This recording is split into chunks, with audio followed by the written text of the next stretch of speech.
Lads, we're here. Hello. Podcast day, and it's a special one because Alexander Baumgartner is here. Bomber, how are you? Great. There's three of you now. Yeah, Yeah. I dang. think that's only happened one time when I was here. Oh, yeah, I Maybe. keep Yeah. forgetting. Yeah, we Yes, we've rotated. disappear. Yeah. Yes. Alex I'm like, Baumgartner, a friend, not Isaac Howard. no, yeah. No. Okay. Apparently his draft 1 year hasn't been very good. I saw people going on about it Twitter, but I think he's an NCAA guy. I don't know. One of the best. Wasn't he been like Star Wars music when he got picked? Man, he's a rock star. Kind of like our friend Adam, we were there. Yeah, that's why I'm trying to double check with you. Yeah. I don't remember. 2015 draft. They kept playing the Pirates of the Caribbean music for no reason. I think Hannafin got drafted, and then you just heard like dun, dun, dun, dun, dun. I'm like, what is going on? You know what, man? Oh my god. Draft goals. All right, Alex, our good friend Bomber from 5 Reasons Sports. I gotta remember to call you Bomber because we have another Alex, which is always awkward. Obviously you cover the Florida Panthers and they hosted the All-Star weekend. You were there, you covered it. Just take us through your week. That week, I should say. I didn't sleep for 6 days. None of us did. I was lucky. Some of the other people like that were really like running the event didn't sleep for like 2 weeks. But yeah, I can't complain. I had a nice little sunburn. Still do have a little bit on my face, but it's mostly my arms right now. But in terms of the actual coverage, I flew in Tuesday night, Wednesday morning. I did. I went to a high school to talk to kids about sports, and then I went to the Panthers practice thing to see the alumni game, which is really cool. We didn't really watch a lot of the game, but we got some good sound hits. Keith Yandel's a beauty. Brian Boyle was there. Patty Marleau can still snap the biscuit. He could probably still play another year in the NHL. Pierre Turgeon was rapid on the ice. Emily Kaplan and Jessica Blaylock were the two coaches, so that was pretty cool. That wasn't an official all-star event, but it was kind of like a Panthers thing that they hosted for kind of like the fans. It was a charity thing, so raised a lot of money for the Panthers charity. Thursday is when the real fun got started. 10 a.m. I'm on Fort Lauderdale Beach walking on the street on the road because there's no sidewalks. They blocked off all the sidewalks. I'm trying to find the media entrance for this fan event. I get there an hour and a half before the fans are there. So I was kind of just walking around the beach, like fan festival for almost 2 hours, and it was empty. So that was fun. Got a lot of free BioSteel. Sunburn was terrible. And then, I was there for like 5 hours at the beach. Somehow walked into that splash shot competition. I didn't know what was happening. Someone's like, "Hey, come with us." So I'm sitting with all these media guys, and I'm like, "What is going on?" All of a sudden, 8 NHL players walk out. PK Subban and Kevin Weech are talking to a camera. I'm like, are we in the middle of an all-star event right now?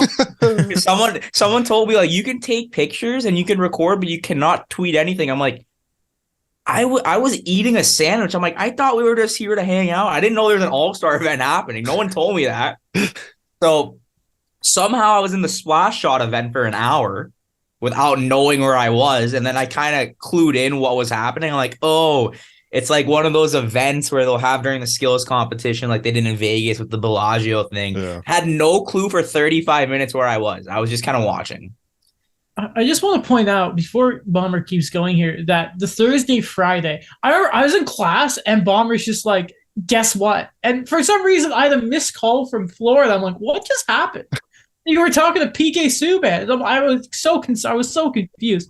Not to mention on the Friday, I want to remind you guys, anyone who doesn't remember where we all normally live, GTA area. I think it went down to minus 20. Yeah. Bomber's there. What was the temperature in Florida that day, buddy? 6. Said, you son, I hate you so much. You lucky bastard. Oh, you should have heard the Toronto media bragging about how cold it was in Toronto. Oh, that's so Canadian. And how warm it was where we were. They were loving the beach. Oh, yeah. So the thumbnail of this video, Alex already has it ready. Alex, why don't you tell Bomber what it is? I feel like we got to ask him about this specific moment. So I don't remember if it was Thursday or Friday, but the Kings had posted the photo of Kevin Fiala. And I'm looking at this photo and I'm like, I noticed you. I'm like, that's the best picture I've ever seen. You're just staring at Kevin Fiala, but like in the moment, it looks like you're like just admiring him. It's such a perfect photo. See, so this is what happened. First of all, I saw the picture on Twitter, but it wasn't from the Kings.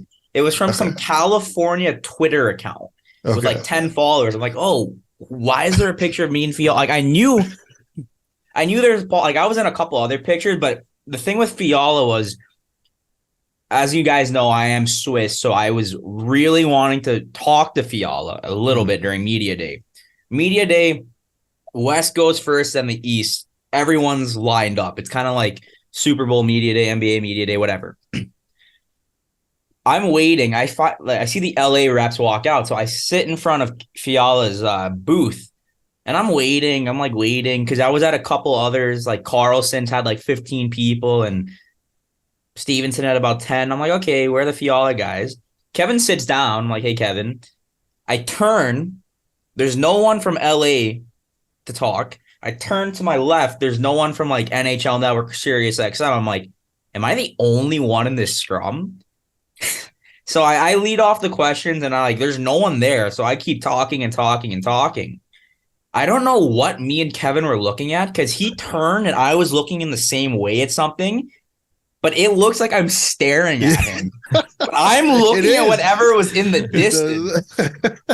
So I'm like this because he was laughing at something too. And I cannot tell you what we were laughing at, but we were looking at, I know what it was. The background was a beach. Media day was on the beach, like outdoors. I said, Kevin, I think this is what it was. I said, Kevin, have you ever had a media thing like this? I mean, look at the beach. And he turned. That's what it was. Now I remember what it was. I asked like 6 players if I asked Sveshnikov and Hughes, and I'm like, you ever had a media availability like this? And they were all like, nah, this is amazing, right? That's what happened. Now I know what happened. Was it Donald or Mike who was like, find someone who looks at you? It was Mike. It's a picture perfect moment.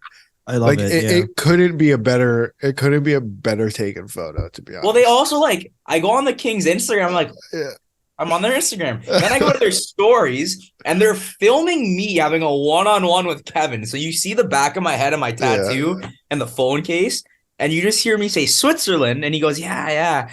And I'm like, this is fucking hilarious. Man, that's awesome. That's who of the guys you got to talk to, who did you outside of Kevin Fiala? Because I think that's gonna be your answer. But who's the guy you most enjoyed getting to talk to or doing a scrum with? So I won't include the Panthers guys just because I talked to Chuck and Barkov pretty frequently, and they know, they'll see my face, they know I'm one of the local guys, obviously. I did enjoy talking. I only talked to Sveshnikov for 2 seconds. I asked him 2 things. Really funny guy, really cool guy. I thought he was hilarious. But David Pastrnak was the best one, no question about it. Pasta was funny because he shows up in this ocean inspired suit with black, it's not pearls, but it looked like pearl necklace, black beads, white t-shirt. He looked like he just came from a club on South Beach, right? Sunburn, he's crunching a BioSteel. I'm just talking about who's the worst dress on the Bruins? Who's the best dress on the Bruins? He said Connor Clifton can't dress. But Pastrnak was hilarious. He loves South Florida. He loves the sun. I can tell you that. He was loving it. So basically what you're saying is he's not resigning in Boston. He's coming. He's going to Florida. I'm saying that. A lot of players enjoyed the weather. Yeah. I'll tell you that. And they're not going to enjoy Toronto next year because it's going to be negative 15 because the polar vortex always comes during All-Star weekend. So let me ask you this. We've had, obviously, it's been a real big problem getting NHLers to actually go to the All-Star game for a couple of years now. I want to say this is one of the first ones where I don't think we had anyone pull out. We had guys miss it to injury. Stupid question here. How much did the weather play into that? Oh, 100%. Mm-hmm. I made a joke the next day and I said, people are going to randomly start getting groin injuries a week before the All-Star game next year. That usually happens. Or they just refuse to play. Remember Ovechkin just like The problem with that is the problem with that is you'll get suspended, and then they'll like Washington might. I don't know if Washington still paid him, but you're supposed to. The NHL suspends you, right? So like, I don't think you can get paid if you're suspended by the league. I don't know how that works, but yeah. Anyway, before we go to the skills competition, because I really want to ask about this. Yeah. Okay. Skills competition at home wasn't the best to watch. We'll put it like this. Weird pacing type stuff. A lot of, breaking up. Okay, fastest skater, second rounds later. Accuracy shooting had different rounds. The breakaway challenge was broken up very weirdly and very awkward. Events we talked about earlier in this year, the Montreal Canadiens home opener is getting a lot of crap because it was going on for so long. And obviously I went to it and I made the point of it's for the guys in the arena. From an in-arena point of view, how was the skills competition? I'll tell you right now, the skills competition was made for TV. It wasn't made for people in the arena. Well, that's not good. Oh, no. What was it? Boy. Like I said, I had no clue what was happening. I'm sitting there, and I'm like, okay, they do the fastest skater, but we're going to wait till later for the final. Like, all right.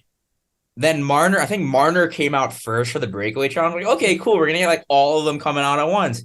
No, I didn't realize until we were in the post-skills competition scrum that the Sidney Crosby, Ovechkin, and mini Ovi thing was part of the breakaway challenge. I didn't know. I had no clue. So what was it like for the Tendy Tandem Challenge? Because that was confusing. That was the only one that was like consecutive. So I was so drawn into it, right? Did they explain it to the crowd? They explained it, but like you kind of just figured it out. Like, okay, if there's a 3-on-0 and he misses the 3-on-0, then it's 3 points for the other team. And then if you hit the net, it's like a point. But if you get it in, it's 3. I don't really know what was happening. You've remembered more than I do. All I know is that I think it was Saros and Hellebuck won. I think they did, yeah. The only reason I know that is because I wrote like the quickest article of my life. I'm like, here are the winners. Here's what happened. And I remember putting Hellebuck and Saros somewhere, something. Mm-hmm. Before we get to the next things, I just want to know from a true Florida man, for Mitch Marner, Miami Vice, overplayed or just right in terms of? I liked it. Yeah?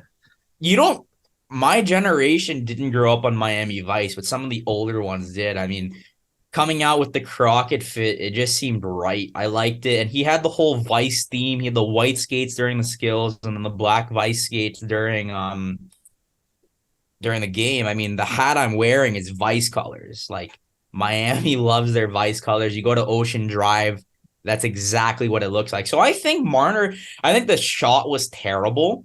But also, what are you going to do? Do like a triple Michigan spin around between the legs on Luongo? I don't think you're going to do that. No, man, I'm disappointed that it was worse in person than it was on TV because the build up to the All-Star weekend was, we're going to try all these new things. It's going to be super cool. And it feels like it flopped. Would you agree with that? Like, do you feel like that it was it flopped a bit? Not from a player's perspective, because obviously it's in Florida. I'm sure they, as you said, they loved it. But from a fan's perspective, was it a bit of a flop? I think everything worked in the All-Star weekend except the skills. I think the skills haven't been good, like a great product in like 8-9 years, something like that. Like, I think 2009 Montreal was one that I really remember because Kovalev did the pancake flip with the puck on his back. And, you had Ovechkin and Malkin do the Canada hat with the flag. Like, those were cool, right? I think the accuracy shooting was probably the most fun event just because you see McDavid go 8 for 8 and still not make it. And the hardest shot was pretty cool because you saw Pettersson, go 1-0. 3 or something. But the actual All-Star game was good because they were kind of like Kachuk was really trying. So I think the actual game was pretty competitive, like the final at least, because they were kind of going at it for a while. The skills, I think the entire weekend was good because the fan fest and the cup on the beach and like all these events and like I like the splash shot. I thought the golf thing was pretty cool. I think it's even cooler that Suzuki has free Chipotle for a year and there's no Chipotle in Montreal. Maybe it'll lend it to Caulfield while he's recovering. Yeah, and just in terms of the skills competition, it was okay. I don't think I've been blown away with any skills competitions in years, though. So it's like, it's kind of whatever for me. Here's something I want to mention because we held off on talking about the All-Star game as much as possible when we recorded before you came on in our last episode. You mentioned McDavid. So the way they broke it up, for anyone who didn't see, is obviously the first round, if everyone does their attempts, Draisaitl for like the second year in a row, for some reason, just can't do well at accuracy shooting, despite being a 50 goal scorer. So McDavid goes sub 10, goes 4 for 4, right? But then they do this stupid thing with like the final four go on later. And then the finals is head to head. Now the final, I thought it was the semis were head to head, and so was the finals. So McDavid and Kadri both go 4 for 4. Kadri went 4 for 5. Did he go 4 for 5? Oh, so McDavid was just that slow. It's because McDavid fumbled the puck a bit, and then he corralled it, and then shot it. Kadri was just whipping the pucks. So Kadri beats McDavid for that anyway. Then Brock Nelson wins the whole thing because it's Brock goddamn Nelson somehow. Even though McDavid had the best score overall. See, I remember the last time they did a tournament style for it, and I think it was kind of dumb. That's just me, though. I think the accuracy shooting has always been time based, though. Like as far as I can remember, so even if it wasn't head to head, Kadri still would have had the faster time than McDavid. It was never 4 for 4, 8 for 8, whatever it is. I think it was always who can hit the targets the quickest. But just what I mean is McDavid's first go was the best overall of the game. That's what I mean. It's like he had the best score, and it was like if it was any other year, he would have won normally, which was it was kind of silly. But it's the same thing with like the fastest skater, right? Like say Svechnikov blew a tire in round 2 in the final, and Fiala coasted. Svechnikov could have finished with the fastest time. It's kind of just like tournament style, just to get more reps in, I guess. What was I'm trying to remember what I was about to mention. When you just completely lose it. No, fact. Do you guys think they need to change fastest skater at all to zest it up? Because I don't know about you guys, but every time I see them turn, I get so terrified. And I think the only time we've ever seen Makar wiped out wasn't that bad. But the only other time I think we see someone fall was Heiskanen, the year that Kendall Coyne Schofield was part of it. Do you think they need to change any of the events, guys, to sort of get a bit more zest into it? And ignore breakaway because I want to talk about that later because I love that event and I didn't like it this year. Massive downfall from last season, I'll say. I think it's the pace for me. Like just, I'm only seeing this from TV, but just how everything was being introduced because it did feel like there was a bit of lag or it was not coherent with what everything was going on. Like, the final would be here or it's like even the announcers too are like, oh, we're going to get to this next segment, but then it doesn't get right to it. By the way, I'm sorry, but my mom is being very loud watching the Habs game. And I've just heard her say, I believe Alex Belzile just got his first career NHL goal at 31 years old. Okay. So I thought I was very aloof. I thought I said something that's like, that doesn't make sense, Daniel. Like, no, I was trying to focus because I'm like, okay, are they going to say anything before I jump back in? But then I just hear my mom screaming like that. It's 1-0. What are the shots right now? 8-0 Montreal. It makes no sense. Wow. Okay, that's like when Buffalo had 4 shots 35 minutes into the game. Yes. I have Ukko-Pekka Luukkonen in fantasy, so I'd appreciate if you didn't mention that. Thank you very much, sir. Please. Buffalo had 4 shots for 35 minutes. Yes, I watched that. I saw it. I saw it show up. And then Will Christophos be like, I give him a pass. I'm like, okay, that's cool, but I don't. Scrubs. Brutal. It's funny you mentioned the game. The Western games was for the All-Star game. I thought it was a slow start. Atlantic Metro was great. Zested of it. And you mentioned the finals. You mentioned Kachuk. Both of them Brady was being a bit nasty with Jack Hughes. Dylan Larkin, too, was really trying to get that car. I don't know what it was, but Dylan Larkin was trying real hard. Isn't the thing of Kachuk was doing it because it was the home event? Yeah, also, I don't think they care about the car, but the MVP does get a nice bonus on top. I'm not going to say what it is, but if you guys want to look it up, they get quite a nice little bonus on top of the 100K. I didn't know that. Oh. Yeah, they don't. Kachuk, I think Kachuk's giving the car to his grandfather, if I'm correct. It was someone in his family that he's giving the Honda Pilot to. Brother, you just got an 8-year deal. Why'd you wait till now? Come on, Matthew. Even Brady got his deal a couple of years. Come on, what are you guys? I guarantee whoever's getting the car already had a car, but now that's true too. Because I'm like, now they get a Honda Pilot. Yeah. Look at Adam being mean because someone's being charitable. You know what he could have done? He could have taken the Honda Pilot to CarMax and sold it, but no, Adam, he was being nice. I won't take. Look at this guy. Listen, I'll keep liking all your tweets of the Panthers getting score that. I'm in the bathroom yesterday and the Panthers lose 5-3. It's like 1 a.m., 12:30 at night. 7 Twitter notifications, all from Adam. Dude, that's all I've heard about. It was legit. Just I went through and I'm like, okay, Abs score, final score, empty net, like. Thank you for keeping my Twitter bumping when it doesn't happen. Yeah, it's 5 tweets. It's all. Listen, man, I have listen. The hope for that pick being something special is gone, but I can still hope. I can still hope that maybe all the Atlantic teams are going to go full send at the deadline, and then the Panthers get left in the dust. While we have you here, we might as well ask about the Panthers. They get healthy, and it seems like it's going well.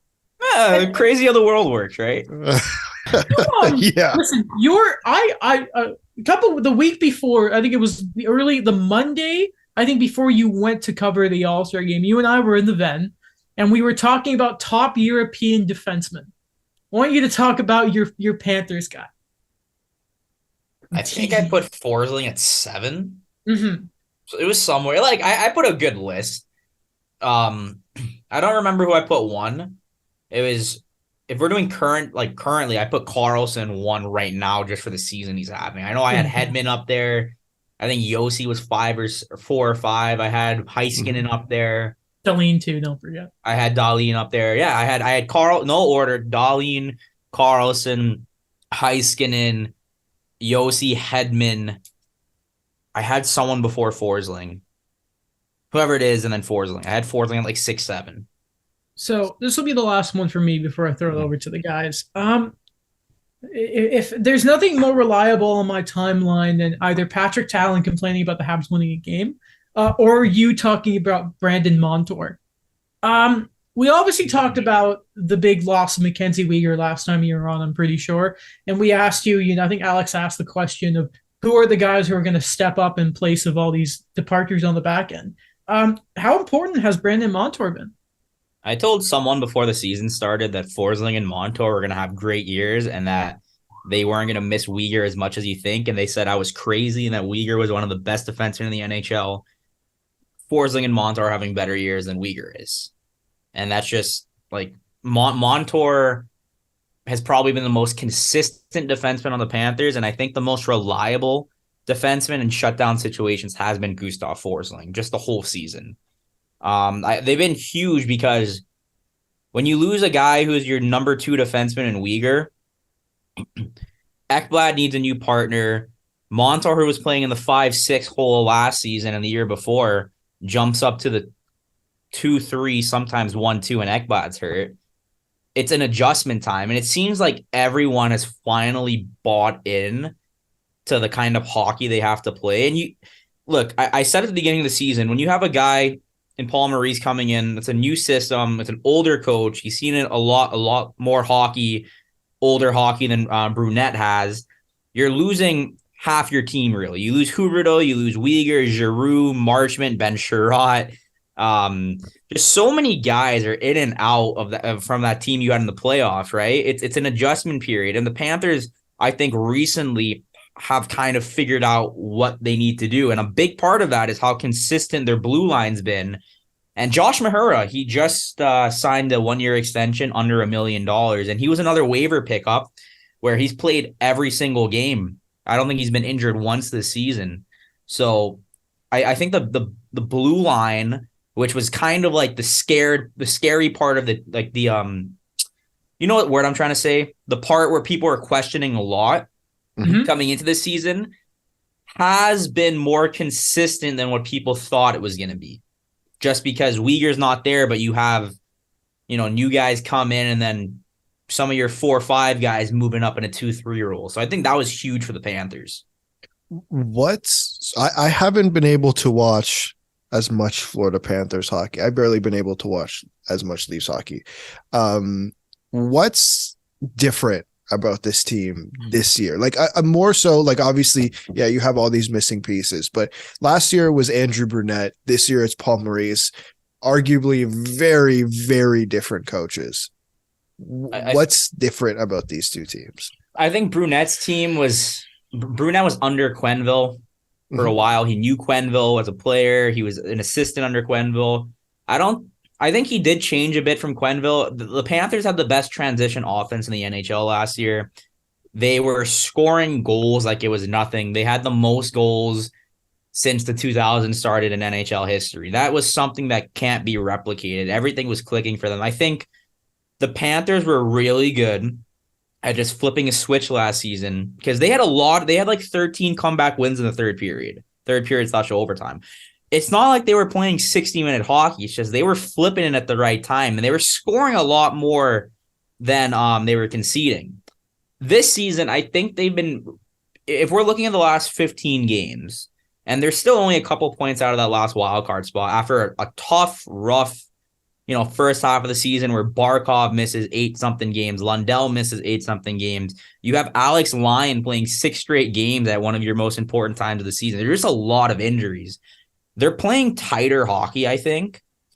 There's not a lot of 7-6 games with the Panthers, and you saw that last year, 5-4, 6-5, 7-6. A lot of I need to score 3 goals in the third period. They play more of a I don't even think it's a system game, but it's more of a you'll see them putting in more effort on the end boards, and they have to battle a little bit more because the transition offense just isn't as explosive as it was last season. They can't just cut dimes through the neutral zone and then score off the rush. It hasn't happened that many times this year. I think it's more of a all-around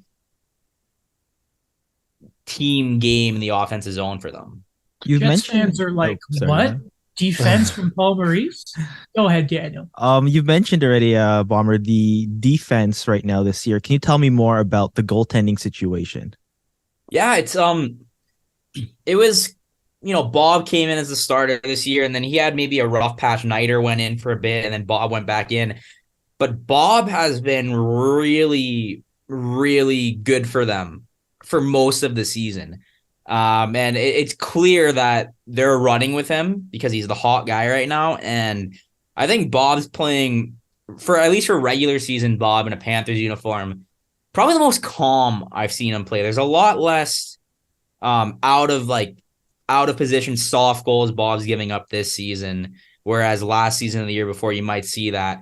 And it is Bob's net right now.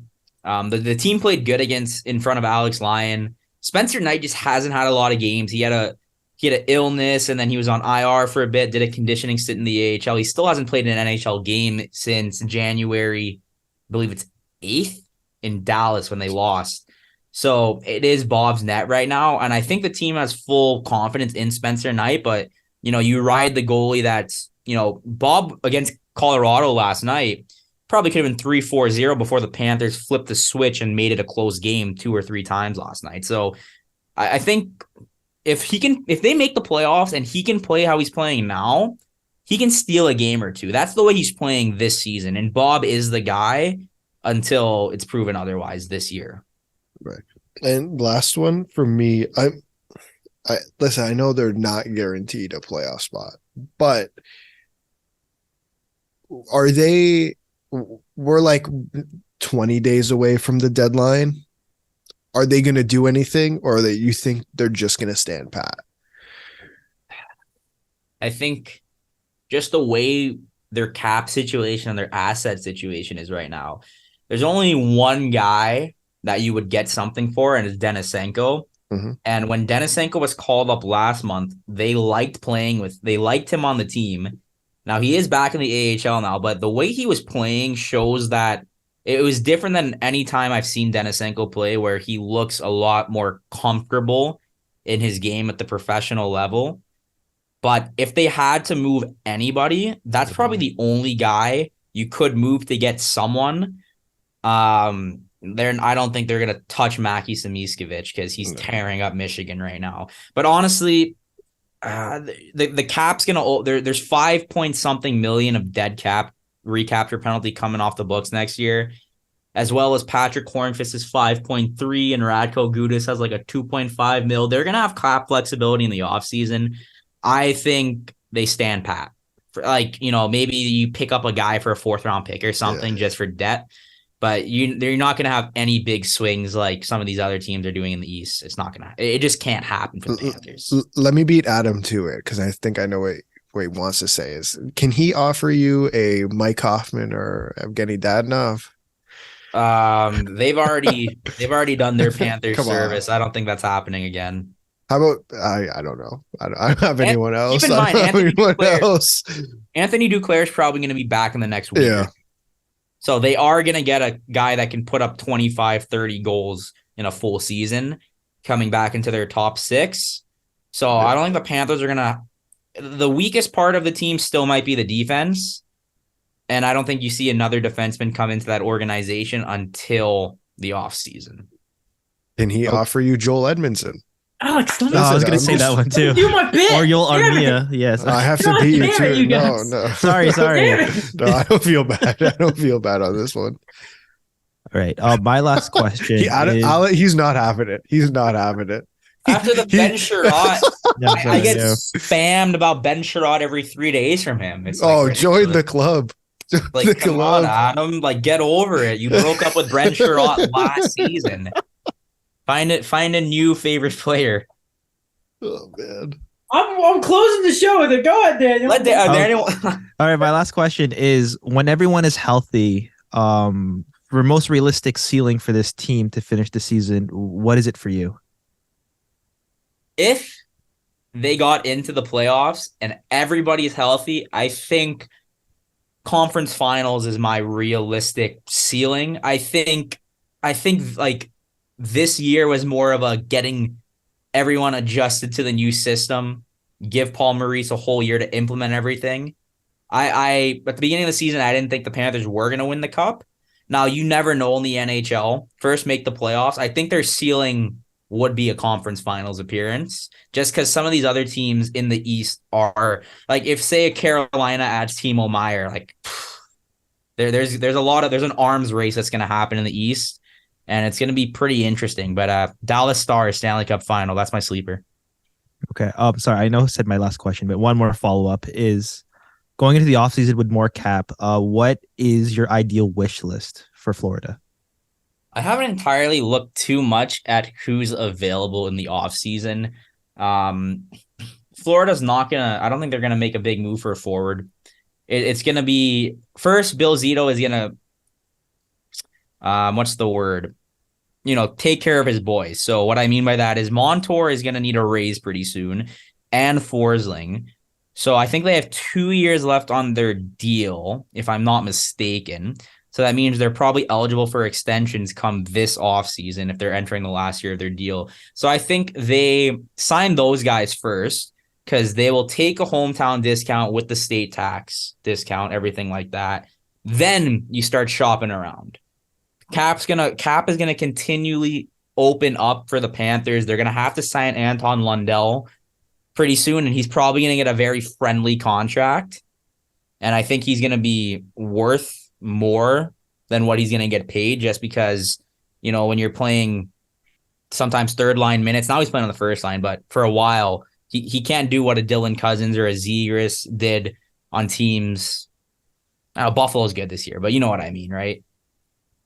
You just kind of have to assess what you have at home, and then I would hope they could sign one more defenseman, because I don't think Mark Stahl. You can't sign Mark Stahl long term. Maybe another 1-year deal if they want him back. But other than that, you need to take care of Gudas if you want Gudas back, and then go grab one more defenseman on the market. Do they need lefty or righty? Florida, probably another lefty, because Montour and Ekblad. So you need one more lefty, because Mahura is also a righty, I think. So you have 3 pretty solid right defensemen and no Adam. It's not happening. Go ahead. You guys think you figured me out? Go ahead. Was it David? Was it David Savard? No, Bomber. Go ahead. I'll give you guys who you're going to mention. Not Chris Weidman. Is that what you're going to say? Before you said lefty, yes. Anyways, I think that's something Adam should bring up and who he wants. How about a reunion with Mike Matheson, who is good now? Can you repeat the question? I didn't hear anything. Sorry. Mike Matheson. He's good now. Yeah, but he's also from Montreal. He wants to stay in Montreal, Adam. Come on. With Kent Hughes. He's actually from West Island. You know, good skater. Eh? Didn't realize how good his skating was. He was always a good skater. No, I didn't know. Weird deal. But yeah, Mike Matheson, Chris Weidman. Sure you don't want a slightly used Joel Armia. I hope you enjoy the 4th overall pick. Man, I want top 5. That's all I want. Whole year has been top 5. I will take it. That's all I want. Mitchkov goes 3. You guys have the 4th pick. I'll be okay. I want one of the guys in top 5. That's all I want. That's all I want. If you spend the whole year wanting Connor Bedard, that's on you, people. Only one team gets him. I'm not going to put a whole 82 games into that one. Last year, I wanted top 3. I got first rewarded. I want top 5. Well, I don't know if you were rewarded. You wanted Shane Wright. Didn't get him. I don't know. Yeah, but Sapkowski, he's got talent. It's a project. Alex, what a round. God damn, what a round.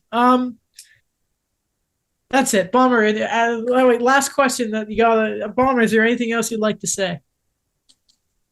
I feel like you want me to say something, and I don't know what to say. No, it's the journalist. You're supposed to have with that question. Come on. I'm a fake journalist, so I have nothing to answer. Really funny. Hey, Bomber, what class are you in? Asked this random girl. What class are we in again? Doesn't even know. Legit, that is a true story. Did I do that? Yeah, you didn't know what class it was. Like I said, guys, sometimes I don't know what city I'm waking up in. And that's not me. That's not because I'm always on the road. Well, sometimes, but it's because my brain shuts off sometimes. Hey, Bomber, you come in a doc survey? Do we have anything due? I'll come next class. That was the best class. We got 35% due on an assignment. I've showed up a total of 3 minutes this semester for that class. It's more than most people, probably. Yeah, I know. Not good. Okay, that's it. Bomber, where can they find you? I don't know if my Tumblr is still active, but it is. Go look for it. Twitter, A Baumgartner 91. Gentlemen, we're here. We are. We're still here. Hello. Alex. Yeah, what's up? Daniel. Oh. Super Bowl reporting. Oh, I thought you were gonna ask. Yes. I thought you were gonna ask me a question. Who's winning the Super Bowl? Chiefs. Chiefs, okay. You're asking the wrong guy. I don't know. Okay, so I like Patrick Mahomes because I think I've mentioned I've always liked the players that come out wanting to play as a football player, and then they contemplate, oh, should I go to the MLB as well because I'm that talented of an athlete. But I also have a dear friend of the show, Julius Belita, that he also follows the podcast too. Great guy. He's like a lifelong Eagles fan. I'm like, I can't do this to him. So I just want them to have fun today. Actually, no, I'll lean towards the Eagles. Okay. Yes. Okay. I'll pick the Alex, Eagles. you're the tiebreaker. I know nothing about football, but yeah, well, I don't think any of us here do. I'm gonna go with. I'm gonna go with the Eagles. Okay, good. All right. Okay, sweet. Majority rules. There we go. All right. I'll let Julius know that the 211 podcast endorses the Philadelphia Eagles and Julius Belita. Okay. Well, God, what are we doing today? You're hearing this right after we speak to Alexander Baumgartner, Mhm. because editing is fun. Our good friend Alex Baumgartner writes for 5 Reasons Sports, covered the All-Star game, so he'll give us the insight into all that kind of stuff. And I think we can finally give our thoughts on the All-Star game when we do talk to him. Mhm. Because I thought it was kind of crap, because it always is. Anyway, But he always gives us 1,000 reasons to listen. Okay. exactly. And then I don't know, he'll probably say something about the Panthers, or they're are they good? Do we say the Panthers are good? They're good. Okay, when I see We can Bombers ask him. tweets, even when they were going through their losing streak, like this is the most like he convinces me. I'm like, okay, yeah, things are gonna turn around. And then when they are getting better, I'm like, wow, like he's validating it. I don't know, like he's just a really good tweeter. Yeah, well, he's a good dude. He's a good Yeah. dude. All right, so gentlemen, where would you like to start on the show today? Um, Not all Well, at once. Okay. So last episode, we you did an excellent line when you talking about the Leafs and the Habs, and you're like, well, there is nothing because they didn't play, so we'll go with the Leafs. We'll go with the Habs and then the Leafs. Okay. Well, I guess of the two of them, I think the biggest story, we can start with the Canadians because they've done it. They've broken the curse. The last game of the season, wearing the retro reverse jerseys, they win. I will say this. I thought it was a bit of a sad performance from the Islanders, considering they've been playing games, and this was the Habs' first game back after the All-Star break. Credit to the Canadians. They didn't look as rusty as I thought they would.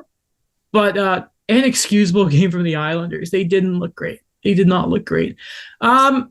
Big story of it, of course, is Mike Hoffman. Penalty in the end of overtime. It gets killed off, gets the breakaway after a great pass. Doesn't quite score, but then in comes Mike Matheson and he wins the game. Preceded by a 7-minute overtime goal review. That, again, the review took longer than overtime did. Eventually, it was deemed a good goal. They checked it for offside, and it was that kind of thing of fumbling at the line. Does he really have possession? Justin Bourne said that he didn't. I don't care. I didn't really think it affected play that much, to be honest with you. That because it was a horrible afternoon, anyways. So yeah, great. They won a game. Let's burn down, a building or something. It's like, come on, relax, guys. Come on, Patrick, relax. It's okay. It's all right.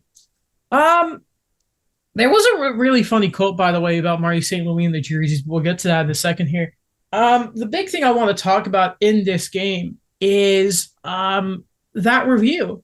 Because here's the thing. I was mutual to the sort of, I was indifferent to whether the Canadians, if they had won or lost that game. I was indifferent to it. Because my expectations were low. But what I don't see, this is what guys bothers me about this league sometimes, and I think this is what doesn't help if you're a new fan, is a 7-minute review. I just don't know. This is when we have to put time limits on these reviews, because otherwise it just drones on. And it's like, if you can't get it right in 2 minutes, then it's not conclusive enough to overturn. Like, I didn't like it. Again, I didn't care if Montreal lost or won that game, but come on now. Yeah, there's got to be some sort of middle ground. It can't be we have these endless reviews, and it can't be that we don't have, like, I just don't think there's an option where these reviews just don't exist. There's some middle ground where there's a time limit, or something. You can't have 7-minute reviews, especially for overtime. Like, it's just a bit excessive. What's tough is the sorry, Daniel, just one quick thing. The Islanders were half leaving the ice. Half the team was down the tunnel too before the assistant coaches were like, hold on a minute. Go ahead. I don't know. It just, I guess for two ways you're seeing it. It's just like the momentum of everything that's going on, that you're really going to wait for this long for a call to happen when, like you said, like it's longer than overtime. It's longer than what's supposed to be shown on the ice. And it's just something that I just kind of feel like, it's just dragging on, not just from like a fan perspective, but seeing it like if you are a player, it's like like what's going on here? Like, can you give us more clarity of what's kind of going on? Did anyone just hear a whistle, or am I going insane? No, I heard it too. It was for a second. A Okay, whistle? It's like the golden snitch has gone by. You know. Well, that's ominous. No, the snitch is good. Remember, it's Okay. a Quidditch. I thought people don't like snitches. Okay, not like that. Okay. Oh, if I've missed anything, Snitches Daniel, get stitches. Yes. in your puns. I've missed those a lot. By the way, shout out after the game when Marty St. Louis was asked about the review, and he said all I could think about were those damn blue jerseys. Also, Marty St. Louis saying, "Listen, I don't know what's going to happen next year, but hopefully not these jerseys." He basically had this line. He's like, there are people who probably look at these jerseys who played for this team 50 years ago and wondered, why the hell are you wearing blue? Saying that maybe the hockey gods basically went and they deserved it. I love how he waited until after the last game they were wearing them. He's always a great croat, Marty, but I don't know what's happening next year. Just hopefully it's not these jerseys. So Might big be- question here. Yeah, I think it's the most important. yeah. Is Adam buying a retro reverse jersey? Oh, no. No? Okay. Even if it's like 75% off? No, Really? not because Okay. I'm not going to wear it. Okay. You're not I've going to been- like look at it and fondly remember the Montreal Expos? See, here's the thing: is the Canadians their normal home jersey is a good jersey. I think it's objectively one of the best in hockey. Road jersey is iconic, right? That's the because back in the day when those used to be the white ones were the home jerseys. And Yeah. again, it's an iconic. It's a fine jersey. It's a good jersey. I'm not the biggest fan of road jerseys in the NHL because I think they all look the same, but it is what it is. The only one of their like third jerseys or whatever that I've ever really liked is the 2015 or 16 Winter Classic one against Boston. I love that. I've said it multiple times. I love that jersey. I would buy that. But this one, no. The dark blue one before, no.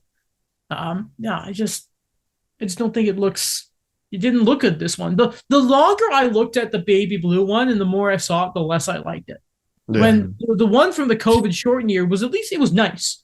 I didn't hate looking at it. This one was just ugly. I love how deeper quickly I I love how quickly the demise of this jersey. It's so funny to me. It's just, if this doesn't tell you, people talk about the stick in the mud that is the tradition sometimes in Montreal. I think if there's one thing that you can keep old school, keep the jerseys the same. Again, it was a money-making thing. We all kind of know that's what the retros were, but I don't think we need it anymore. Also, how is it retro? I just don't understand. Half these jerseys aren't retro. It's literally just their current jersey that was blue instead of red. It is it a thing to the Expos? Yeah, but if you really wanted to, you should have gone all the way and do something with the logo, but they didn't. So, it was a stretch to call it retro reverse. It's kind of like Seattle doing it, and it's like that's just. I'm gonna always remember their iconic jerseys of the past. Yeah, Seattle. I know. I mean, they could have Yeah. gone that far if they wanted to, but they didn't. Like the best again, tangent, my bad. But like the best jerseys from that collection in my mind are the literal ones that are retro reverse. The Wild, the Penguins, the Kings, The Caps, the Caps. great one. Oh, I like the Sharks. I know it's really Oh, Yeah, Seals? the I love shark, the but Seals. that's literal retro. That goes Yeah. back, right? Like, I don't get it. I don't understand. Whatever. Can I say, by the way, one thing I did like about the All-Star game, because we're talking about jerseys, I like how in the skills competition they had everyone wearing the retro reverses. Mhm. Just, I don't know, like Eric Carlson looks great in the Golden Seals jersey. It was amazing. I loved it. most iconic photo from that weekend. What, Eric Carlson speaking to Brady Tkachuk. I'm like, I don't know, it's just so odd. Okay, I thought you meant the one where it's like he was with his daughter. I was like, yeah, it was adorable, but you went the Brady, the Yeah. Ottawa I like that though. What They used to would've do been? that before in older All-Star weekends. Like they always wore their alternate jersey, which I thought was cool. Man, keep it up. I think it's nice. I'm always for seeing like new creative jerseys, right? Mhm. Oh, too bad most of the jersey news has been everything with teams not wearing their pride ones. That's kind of annoying, but the Islanders were the newest ones not to do, and there was a bunch of hoopla It's a about very that. Lou thing. I don't know. Just when I read it, I wasn't surprised. Yeah, but then it was military appreciation jerseys were worn, and it's like, okay, you don't have any benefit of the doubt anymore. But it's a story. We've talked about it before, but The NHL have opened the door there, and what did Gary Bettman say? Everyone do what they want. He didn't shut it down, which was typical Gary Bettman. But Jordan Harris got an extension. Last thing on the house we can quickly mention here. 2 years, $1.4 million is the AAV. Underlying numbers from Vorzin really good. It's a fine deal. It's a fine deal. Nothing special. I think Dom's model had it where there's a little bit of market value there. I like him. Yeah, I mean, he's probably never a boy. He's never going to be more than a 5D, probably, but we can dream. I like him. He's a good character guy too. His quotes about he was calling out the jersey stuff and all that too. I'm a big fan of Jordan Harris. I would like it if other Habs defensive prospects could have the same mentality of Jordan Harris. What I'll say there. Yes, again. You guys have thoughts on the deal or whatever? No, I mean, again, echoing what you said for the most part. For a lineup that I would argue they're not all there yet, but to have a guy like that as a fifth or sixth option is really not the worst thing in the world. And he's still young. There's a lot of room for improvement. I'd like to say, look how far we've come from wondering if he's going to sign to signing extension. Man, I'll tell you, is Mark Bergevin caused a lot of anxiety to this fan base. Kent Hughes, I'm confident with. I'll always say that there's like I feel safe with Kent Hughes. Mark Bergevin was always felt like living on the edge of a cliff.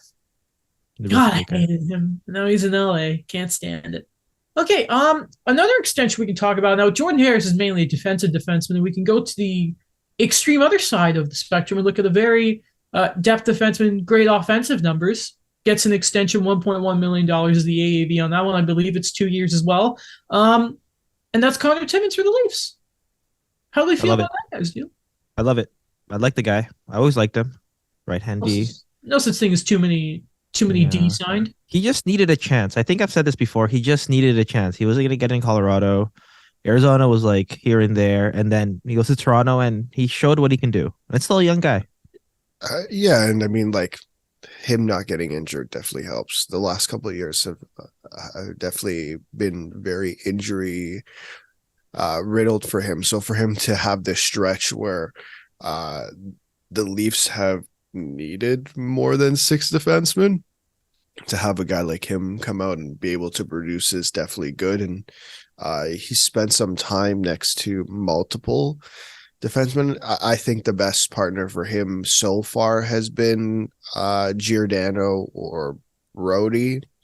But again, like similar to Jordan Harris in the sense that like there's no, I don't look at him and say, well, we've got a top 4D. This guy's probably going to be on the third pairing. And like, looking forward to next year, probably your third pairing guy if Justin Hall's not back.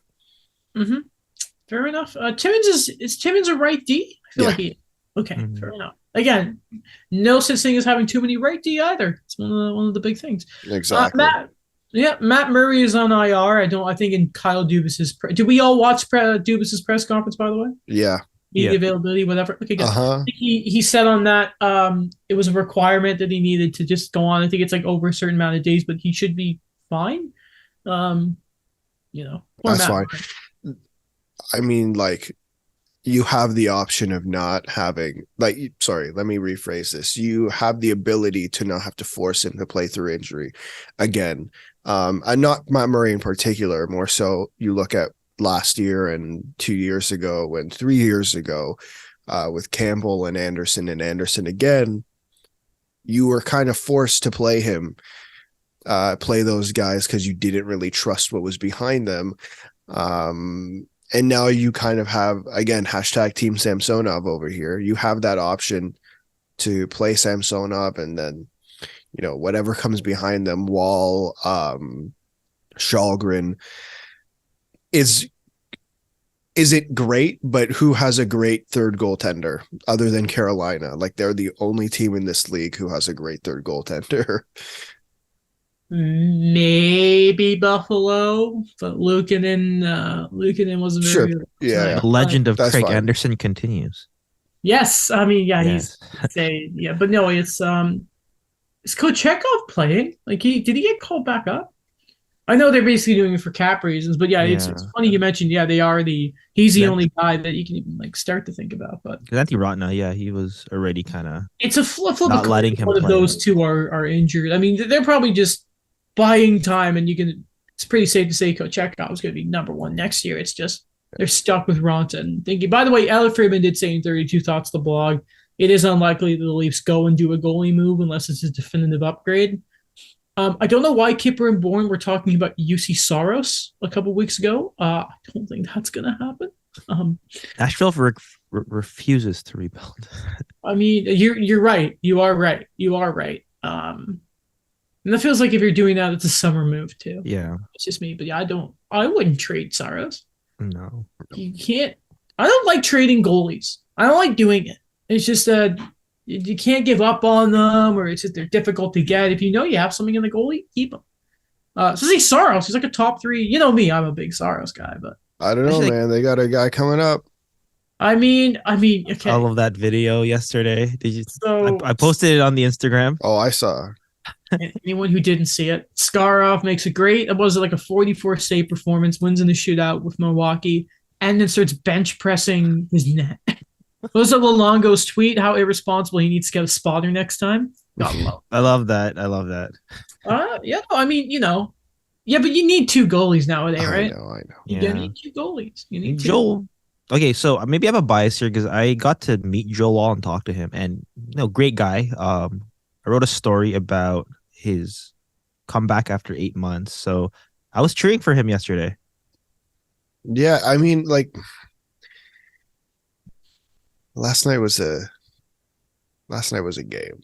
It was a very quiet first period for him, and then the Leafs Justin Hall specifically did him no favors. Riley wasn't great too, but it was Justin Hall didn't help him. Listen. Let me put it like this. I know every time the Leafs have a bad game, we start with Justin Hall. Dude, he was not the problem. Like, he was a problem. He was not the issue. That was a half-assed effort game. Like, let's be frank about what that was. That was a half-assed effort game on the defensive end. You know what? Listen, I'll give Justin. This is what I'll say to that. I'll give Justin Hall the benefit of the doubt because he hasn't had such a spotlight performance like that since the beginning of the year.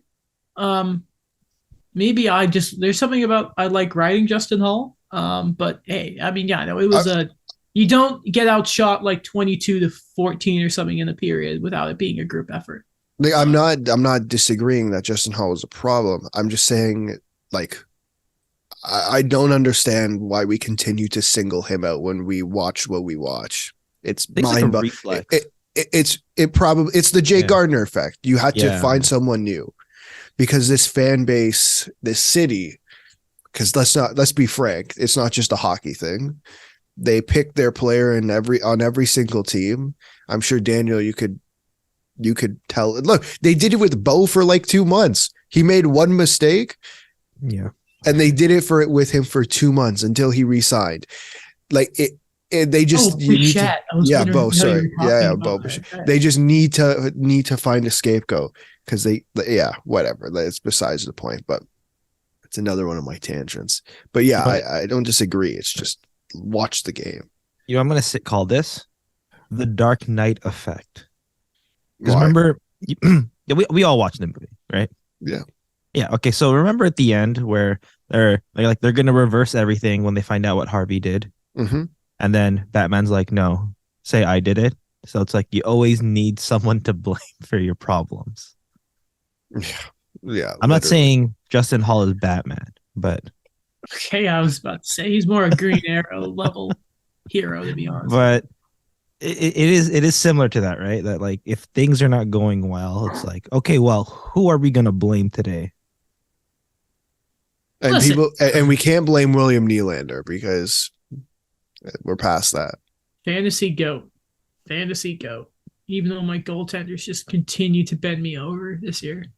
Thanks for nothing, Matt Murray, by the way. Bastard. You picked this. That's fully on you. That's fully on you. Well, because Markstrom laid an egg. I didn't have anyone else, and I needed to trade Vanacek to go get David Pastrnak, which is a move I think we all would do every day. Mhm. Yeah, we gotta figure it out. Daniel, Yes, you have extra goaltenders. I do. We'll talk after the. We'll talk. So you traded. Wait a second. You traded Vanacek for David Pastrnak. Who had David Pastrnak? Donald. I gave more than Vanacek. Hold on. God. Hold on. Oh my God. I gave more I saw the trades he was throwing. He was accepting. Someone's doing some back deal. I don't like those trades. I saw. No. I'm not gonna let There's this happen. tampering involved. No. Hold on. Allow me to defend myself. First off, Donald and I have been talking about Pastrnak all year, and I told him, I'm like, Donald, you tell me what you want. I gave him. Sorry, let's put that into context. You asked the guy who willingly admits he doesn't know much about hockey who he wants. So let me read you the trade. Yeah, okay. Go let ahead. me read because I want to read you the second trade he made with Mike.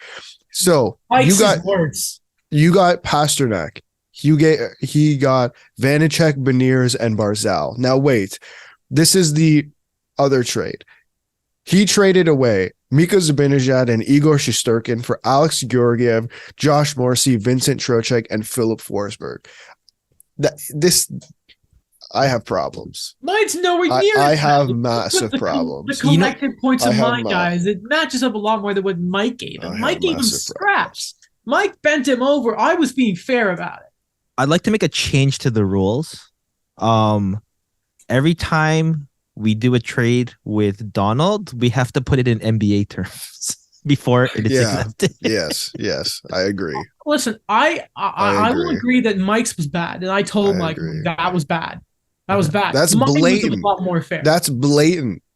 We literally, Mike, here's what's annoying about what Mike did. He got Rangers, include former Rangers. He gave me crap because I went, Cole Caulfield, great player. But that son of a bitch went out there and got every Ranger he could. How dare you, Mike? How dare you? I'm just saying, listen, I don't think I deserve the same level of criticism as Mike did. We should keep going, though, because we're not going to talk about Libor Hayek. No. I don't care about Libor Hayek. He was placed on waivers and he was not claimed. I mean, instead of Libor Hayek, we can talk about, the trade. The trade. That, got him waived. So we're going to talk about Kyrie or KD? I'm just joking. Or Westbrook. Or 5 second-round picks. Yeah, honestly. Okay, so Vladimir Tarasenko, one of my favorite players, is now a member of the New York Rangers. Biggest trade of the week, fair to say. Mm-hmm. The trade is to the New York Rangers. In hockey, yes.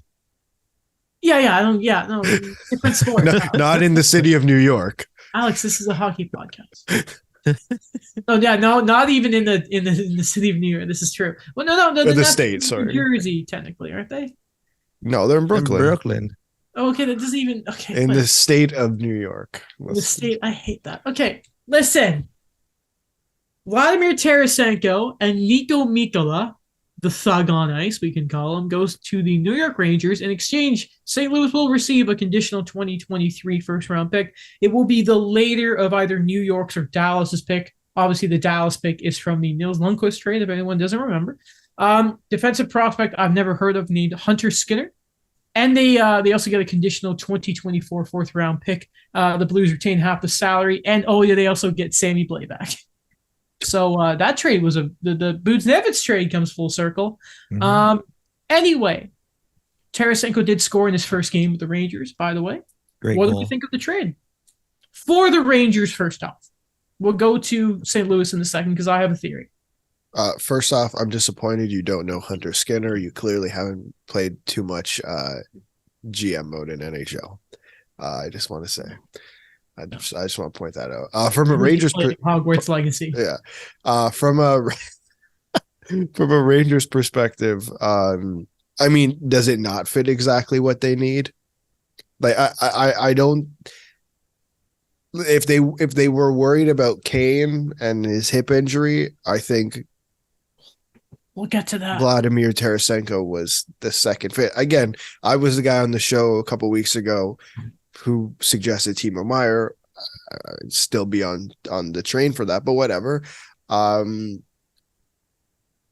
think it was a good deal, like for the Rangers in terms of what they're looking for. He literally scored a goal in his first game, and then last night Artemi Panarin had 4 goals.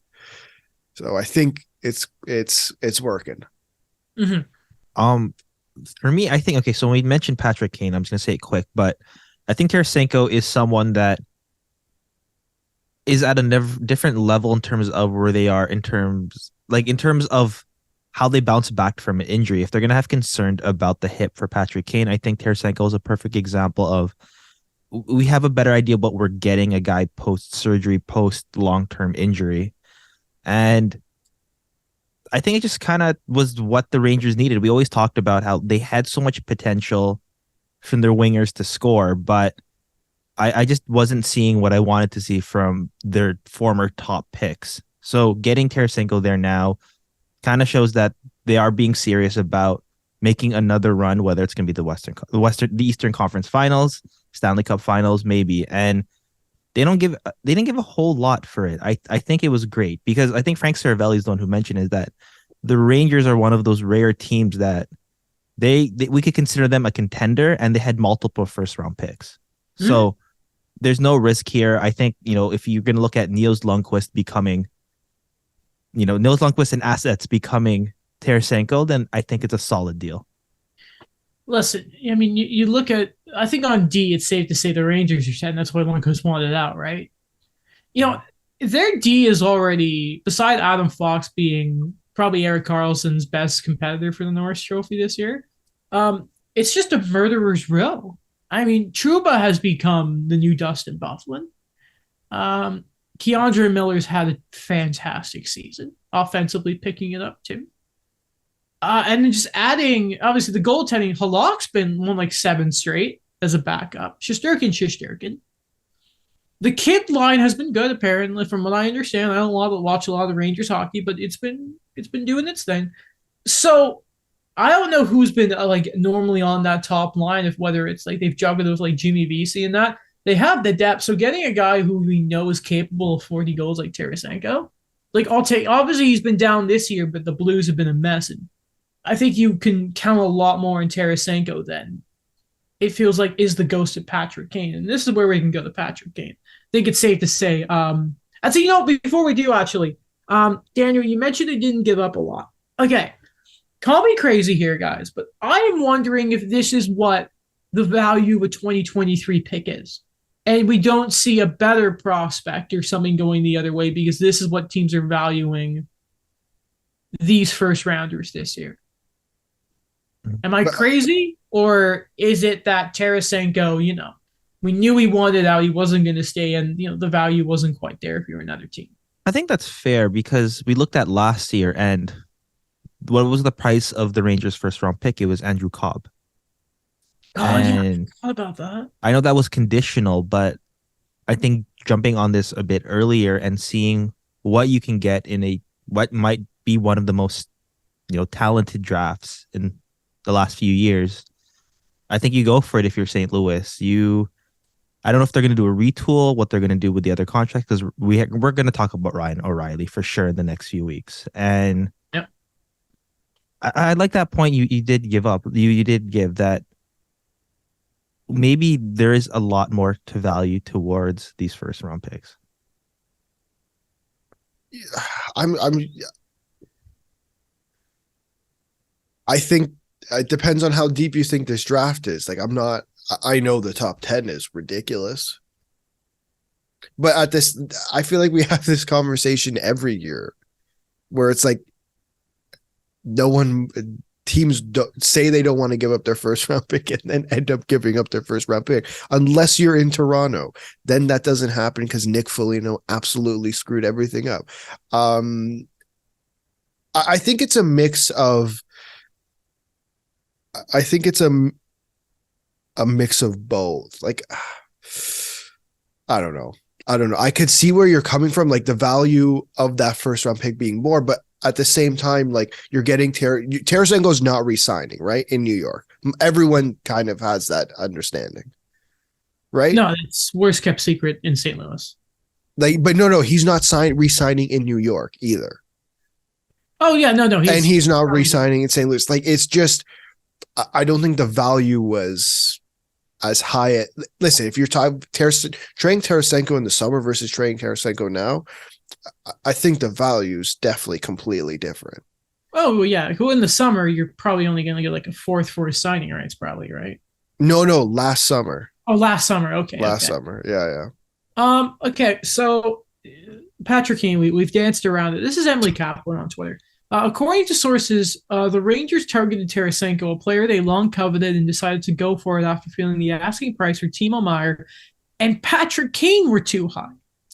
Also sounds like New York had some concerns over Kane's hip injury. It doesn't sound like the Rangers got to asking price point of discussions with Blackhawks because ball is still in Patrick Kane's court coming to Chicago with what he wants to do. But the Rangers didn't want to wait on him and also had concerns about his hip. Okay, so it's more about like I want to talk about how I'm annoyed with Patrick Kane because we got to get to this other stuff from Charlie. I'm gonna try and say this guy's name. Rome Leotis. Yes, sorry, man. Patrick Kane on Vladimir Tarasenko's trade to the Rangers. Quote, it's not like the happiest I've been to hear about a trade. I think the Rangers are a team that you definitely pay attention to and are definitely intrigued by for obvious reasons. And then him, if he had the Rangers on his radar. If things were going to happen, that was the team I was definitely looking at. It seems like they kind of filled their void and went ahead and made a deal. So it is what it is. And then he was asked about if his hip injury is overblown. He said, yeah, I think so. I'm not sure what the story is, to be honest with you, but I feel better than I did last year. It's just one of those things that maybe the story leaks out and it piles up a bit. And then one more thing, says he expects to make a decision within the next 10 days about his future. Obviously, you want to do right by the franchise and the organization here. They've been amazing to me and all this kind of gobbledygook. You know, wants to do the best for both sides. Okay. First off, I want to make clear I'm not upset that Patrick Kane was honest with us. I love that. That's one of the best Patrick Kane quotes I've ever seen.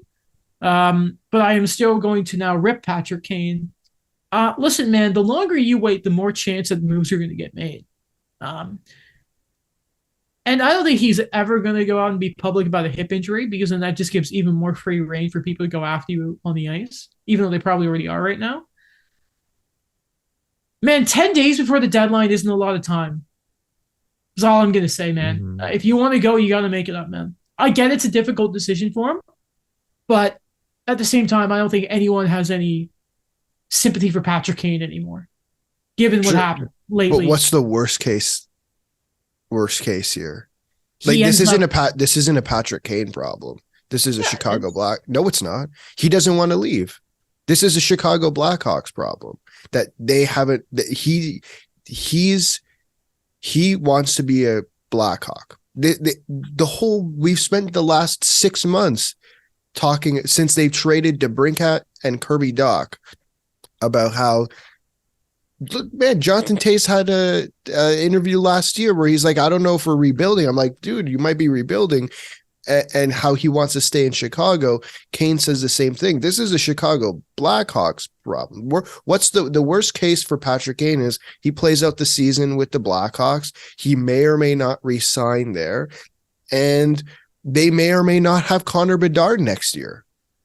This is not a Patrick Kane problem. This is a Chicago Blackhawks problem if they can't get assets from him because neither of them want to move. But he wanted to be a Ranger, though.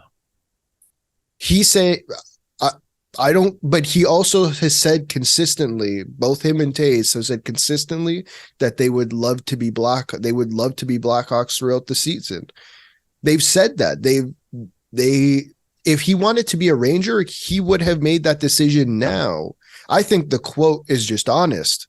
I don't like this. I don't think this is a Patrick Kane problem, personally. Daniel? I don't know. I think he's a conflicted guy. I think that we could see the Patrick Kane of the Chicago legacy affecting, clouding things, but that we also see the competitive nature that we see with these players is this guy hasn't been in a winning situation in a really long time. And I think he's looking at what the options are now, especially his contract, where he is in his age, what he can do to a team, how he's still playing right now. And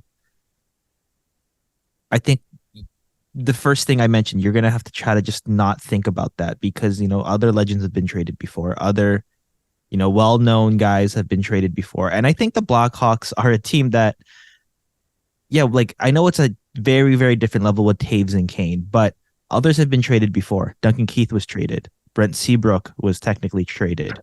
In the offseason, the guys that we thought were going to be the builders of the next Chicago team, what it may look like, are all gone. Dylan Strome, Dominic Kubalik, Alex DeBrincat, Kirby Dach. So I think it's just all about business. I think the Blackhawks are really trying to get what they want out of Patrick Kane as much as they want. But for me, it just doesn't make sense. Like, I think the ball is in the Blackhawks court that they just have to make a decision right now, whether or not Patrick Kane says something like that. Does he have a full no move? Yeah. Okay. Oh God. Okay. I think that's all on that note. There's so much. By the way, from the Sens just now, Jake Sanderson, upper body injury, minimum out 2 weeks, and Antoine Forsberg, scary scene last night apparently, but moving all his extremities and all that afterwards, out indefinitely, right and left knee MCL. What a shame. What a shame. Yeah. Love me Antoine Forsberg too. So if the Sens have any sort of hope of maybe pushing for a wild card spot, that's going to look difficult. It's going to look difficult. Okay. Here's where we are now. A lot of stuff about trade speculation. Okay. I'm going to quickly blast through this. And if there's anything in particular you guys want to talk about, let me know afterwards. And then after that, I want to focus on Dubas' press conference and talk about the Leafs could do at the deadline. I'll mention them in passing here, but I don't want to spend an hour on this, and I don't think anyone wants to listen to that. This is from like the last few days. So here we go. Okay. Rapid fire. Elliot Friedman last night, 32 thoughts. Vitaly Kravtsov was scratched last night from the Rangers. He might be made available. Great to see that's happening again. Jeff Merrick, Lil Bert Bertruzzi, the young man UFA this year, is apparently out there for Detroit.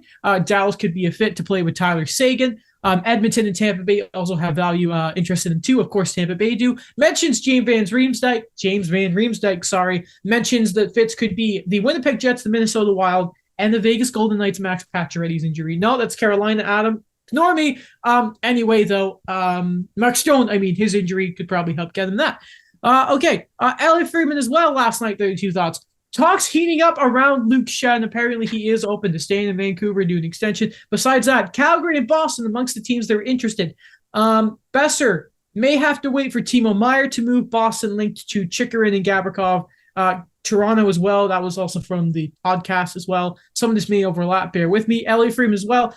There is a path for a Nikita Zaitsev deal from Ottawa. It's apparently going to be out west. So Vancouver speculate about Zaitsev for Tyler Myers again. Building from the tweet from Crypto Bro Chris Johnson that the Oilers now are apparently talking about Erik Karlsson with San Jose again. Jeff Merrick talking about the Oilers basically want a puck-moving defenseman, but to make it work for Edmonton, Karlsson basically needs to be a $6.5 to $7 million player. He's at 11.5 right now. Speculated that Shane Gostisbehere could be another target for Edmonton. Note on Edmonton, Yamamoto returns on Wednesday, so Tuesday could be the day that Jesse Puljujarvi gets waived. By the way, also it was said, I can't find the reporter's name. That's on me, that it's unlikely that Karlsson ends up being an Oiler, but there is a chance by it. That's pretty funny. Jacob Chikrin out last night for trade reasons. The Coyotes were very open about it. Jeff Merrick goes on basically, it's not Edmonton, it's not Toronto. LA were throwing cold water on it, but basically he mentioned last night was Dustin Brown's number retirement, so maybe they're kind of keeping it quiet. And Frank Saravelli also pointed out there's a lot of smoke around the Kings and Chikrin, but there has been no fire with that smoke. Hold on. Okay. Few more things here. Just a few notes from 32 thoughts and... Okay, two things from Pierre Maguire. Pierre Who? LeBrun, not McGuire. LeBrun. Sharks haven't given permission yet to Timo Meyer's camp to speak directly to the team's bound extension. Expectations that will happen closer to offers being firmed up. Devils and Canes still among several teams very much interested. The Rangers are looking at it and thinking, good, we got our business done earlier. Also, Pierre LeBrun, Jake McCabe, remember that name for later, is drawing steady interest from contenders signed for 2 more years after this season at $4 million. Sense from sources around the league is the asking price must include a first-round pick, and if Hawks retain, making him a $2 million, the price continues to go up for that. And I already mentioned Gavrikov and Luke Shen. I don't remember if I also mentioned the Bruins have looked into Chikrin as well. If I did, my apologies. That should be everything around the trade rumor front from the past few days from reliable people. I'm not listening to random YouTubers using crap thumbnails. Okay. I love that. Thank you, Adam. That was Before really great. we go to Dubas and the Leafs and trade stuff there, anyone want to talk about any of that? Yes. Okay. I want to talk about the irony of the Oilers being linked to Erik Karlsson, because I think I can't wait to read the reports out of Edmonton when they decide to talk about that, because I've read they've been crapping on the idea of acquiring Jacob Chikrin for months now, because he's a quote unquote offensive defenseman. And I can't wait to hear what they say about Erik Karlsson. And also, is Ken Holland really going to move 3 first-round picks for Erik Karlsson? Because that was what someone reported. I'm not saying it's true. That's what someone reported. I don't know about that. It'd be crazy because you're doubling down on what you're good at. I don't know about that. That'd be absolutely insane. I know it'd be okay. Yeah, we've talked about it, Adam, the power play. It's just, oh my gosh, like how, I don't know. I think, okay, this is like the biggest thing, this is like, how can you actually fit that in the puzzle? This cap hit for these many years with Erik Karlsson. Like, okay. I don't know, like what's another bad contract? I mean, you see Puljujarvi and then the 3 first-round picks. If they want to make Karlsson a $7 million defenseman, we'll just say that, and we'll just make it work for this offseason. For this year, and then they can figure it out in the offseason. Because it has to be dollar in, dollar out is the word. So obviously, first and foremost, yeah, you have to move, as you've mentioned, Puljujarvi, who is off the top of my head, $3 million. So you've got to move another $4 million. You would assume you throw a defenseman back if you could make it. You're not moving Brett Kulak.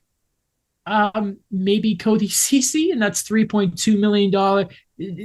I don't know how it works. I don't know how it works, man. I think they should send back Evander Kane. Oh my. I mean, I'm just joking, but I mean, it would be funny. But I'm seeing like who's the other depth guys you could just throw in there, like man, it's very unlikely. There has to be a lot of legwork done there. Not to mention, if they retain, I think that's more than the Sharks initially said they would retain. Yeah. That means the price is going to go even more. Like it's going to raise even more. So it's fun. But no one knows anything about stupid prices more than crypto bro Chris Johnson. Yeah, it's unlikely. It's very unlikely. I'd love to see it though. It would be hilarious. They would convert on every power play they've ever, like, for the rest of time. He's back, by the way, Erik Karlsson. He's back. He is back. Called it the last 3 years, but now he is back. I never gave up on him. Love you, Eric. Great guy. Okay, Kyle Dubas' press conference. He downplayed the idea of the Leafs taking a super big swing at the deadline. It's been talked about. No, he's probably lying. And we're not going to copy the STP here. No, I'm not. I don't care. I'm not doing it. I mean, but it's probably the truth. I know. Has anyone learned anything from what he's done the last 3 or 4 years? He is, whether people like it or not. Who did he learn from? Yeah, Lou Lamoriello. Okay, what did Lou Lamoriello do last week? Horvat out of nowhere. But what is when Lou has a press conference? What is he just so well known for doing? Saying stuff without actually giving you anything to chew on. Empty calorie sentences. The hockey standard. That's what I heard. What I mean here is, okay, so yeah, GMs are never going to be super duper duper honest. Let's look at the actual names that make sense for Toronto. Okay, so if it's a defenseman, safe to say they would like Shen or Gavrikov or Jake McCabe. Yeah. Now, I would assume if they do Jake McCabe, then I don't think that's a move you do to give up. I don't think that's a knives deal, but that's going to be a first and what probably to make it work. I don't think Cap's an issue right now because of Jake Muzzin's LTIR, but those are the names on defense. There's one point for the press conference I do want to mention. Yeah. I don't know if you're going to get to it or if I could say it right now. Go ahead, man. But it was just something that I thought would be funny because he's not looking beyond this season. So does Kyle Dubas do an Alex Baumgartner 2015? He's out of a contract in the summer anyways and just empties the coffers. He to be fair, in that conference, he did also say, no, he didn't say he wasn't looking beyond. He was saying, I'm doing what's best for the team. Yeah. He wasn't going to be outrageous. But we're not going to see a Alex Baumgartner kind of thing. It would be funny. Okay, well then let's talk about what is the big name. Is it simply Timo Meier? Is it Ryan O'Reilly? Because those are probably the two big names. Or do they revisit the Bertuzzi stuff because we know they've been interested in him? I know he's not as sexy a name, but I still think I think I really like the fit in your top imagine six. Imagine him and Bunting. But Alex, oh God, it'd be awful. But Alex, like you said, boring to the defenseman I named. Who is the big name you want? Timo Meier. Okay. Like I personally, like, here's the thing I look at is the defense is fine.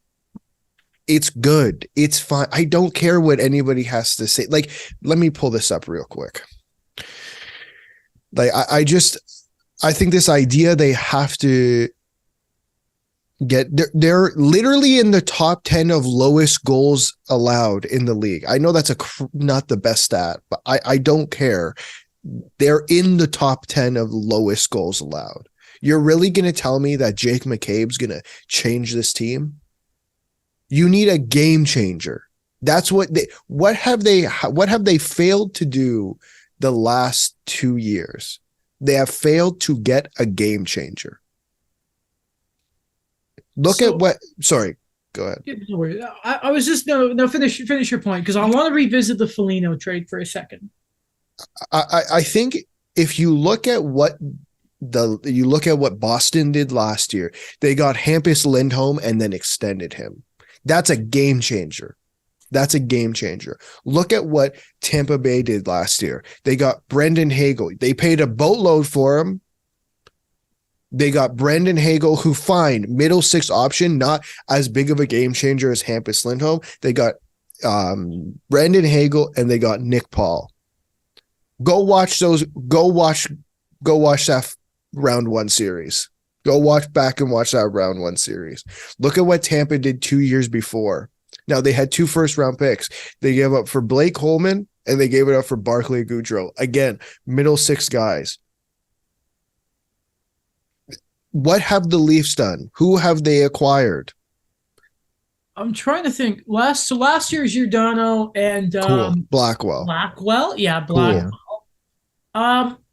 Because here's the thing: people make a lot about the fact that Nick Foligno has scarred Kyle Dubas. I don't buy that, especially because it has been talked about to death that alleged Hagel Fleury deal that got nixed for whatever reason last year with Toronto. Well, they didn't want Nye. They wanted Nyes and.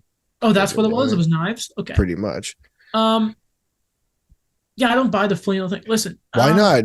Ken Holland hasn't made a trade since he traded 2 seconds for Andreas Athanasiou and whatever for Mike Green.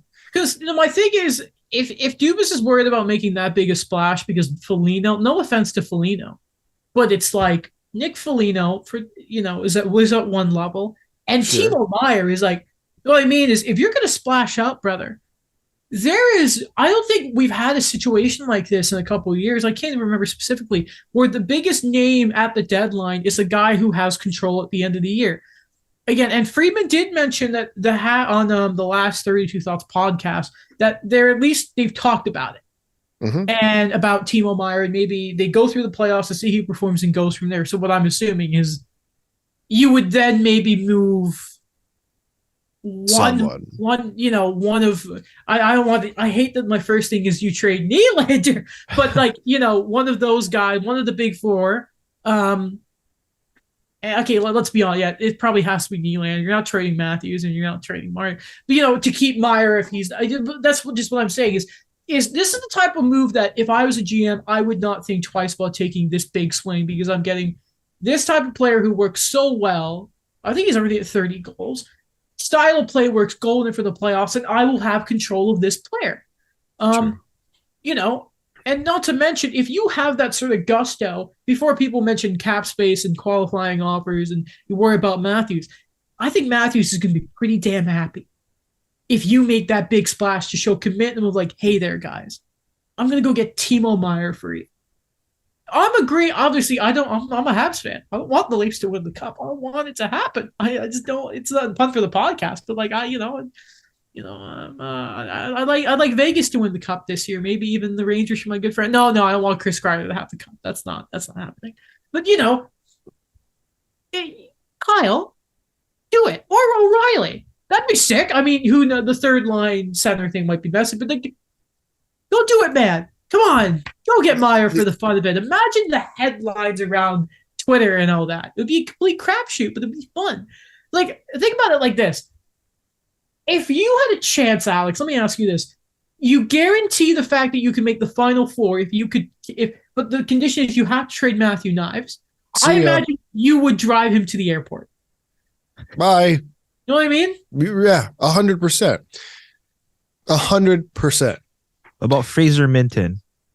Bye. I just wanted to add. I'm not I'm not suggesting you clear the cupboard.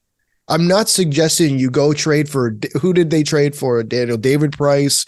Was it Troy Tulowitzki? And I'm not suggesting that was in 24 hours. He traded for both of them. I'm not suggesting you clear clear the cupboards. I'm suggesting go look at the impact that all those guys that Tampa and Boston have made, that the guys they got in the last couple of years, the impact they've made on those teams, and then go revisit the impacts that the guys that the Leafs have gotten over the last few years. The only one that off the top of my head who has made a considerable impact is Mark Giordano, and he's 40 years old. You know what I mean? They need to go get someone who's going to make an impact when it matters. And I'm sorry, Mark Giordano's been great. Mark Giordano was good in last season when he was with the Leafs, and he's, considering his age, ridiculous. They need to go and get a forward who can make an impact. I don't know who that is. If that's Timo Meier, that's great. If it's Ryan O'Reilly, that's fine. Again, coming off an injury, it's cool. I'd be weary about Ryan O'Reilly. That's just me. Yep. Throw Tyler Bertuzzi, very interesting name. Travis Konecny, I don't know if he's available. Again, very interesting name. You have control past this year.